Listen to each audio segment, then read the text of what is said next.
So what's the difference between the Tactacam REVEAL X and the REVEAL XB?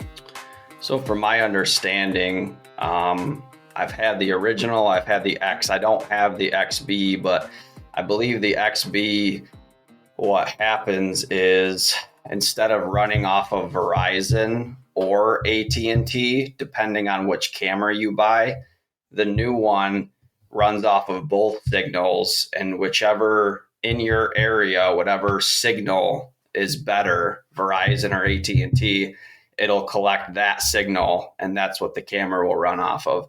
So it basically, in essence, takes the guesswork out of it for you, and it'll pull up from the best cell signal it can.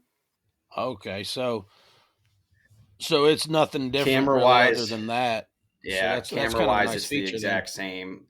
My theory is that as long as in your area, like for instance, if you use Verizon for your cell phone service or AT&T and you get decent service in your area, that would be the camera that I would buy, because there's a bunch of those towers around probably.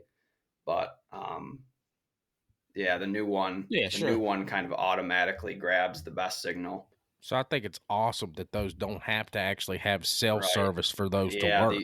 back 2, 3, 4, 5 years Well, ago when cell cameras first came a thing, it was all service plans, and they were $400 per camera, and they've come a long way. it looks like it's showing like additional charges Yeah, may so apply what? for Yep. video So what you do, requests. Dan, is once you have the camera activated, you do have to buy a picture plan for the month, which I think I pay like $5 a camera. So out of my 5 cameras, I pay $25, and that gives me like 1,000 photos per camera, which is way more than I ever need.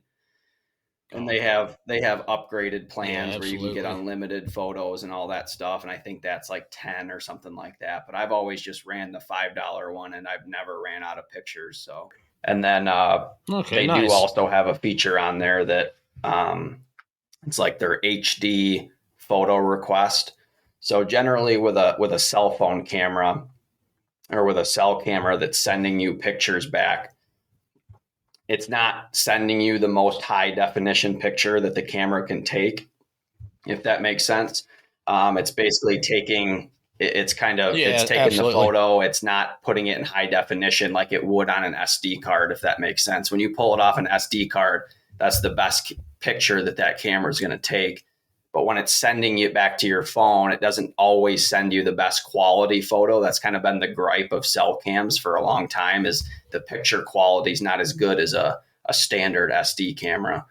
But Tactacam has a feature that you can request the HD photo that it took on the camera and have that sent to you instead of the kind of less quality one.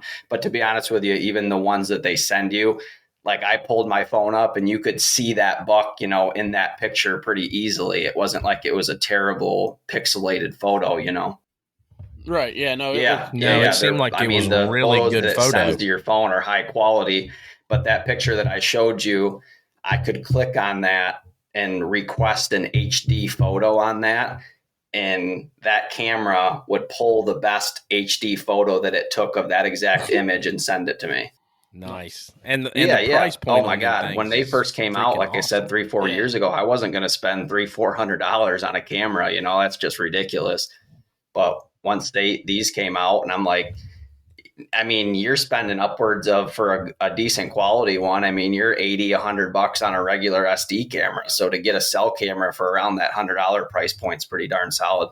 Yeah, they seem like a pretty solid company too. A company that we partner with and do shows with, Laurel Fork Outdoors. They have had Tactacam and things here in West Virginia at the shows, and they seem like a really good company. Yeah, that's what I've heard. All right, guys, we got Brandon getting ready to come on, so we're going to take a small break, and we'll be right back.